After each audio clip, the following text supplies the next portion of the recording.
Күн жылығанда саябақта, орманда және гүлдердің айналасында аралар көбейеді. Араның шағуы өлімге сирек әкелгенімен, оны елемей қоюға болмайды. Қандай жағдайда араның шағуы қауіпті болуы мүмкін және ара шаққанда не істеу керек? Араның шағуы несімен қауіпті? Аралардың табиғатқа пайдасы мол болғанымен, олардың шағуы адамға қауіпті. Адамға ара емес, оның безгегіндегі у қауіп төндіреді.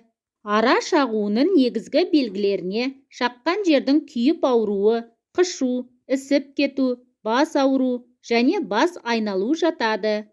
Кей адамдар денесінде әлсіздік сезеді, жүрек соғысы жиіленеді және лимфалық түйіндер үлкейіп кетеді.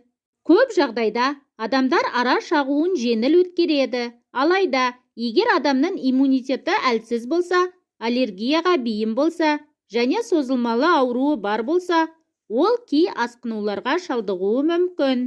Ара шағып алса не істеу керек? Асқынуларды болдырмас үшін әрбір адам ара шаққанда алғашқы көмекті қалай жасау керегін білу керек. Ара шаққан жерді тексеріңіз. Егер араның безгегі шаққан жерде қалып қойса, оны антисептикпен немесе спиртпен өнделген пинцетпен алып тастаңыз.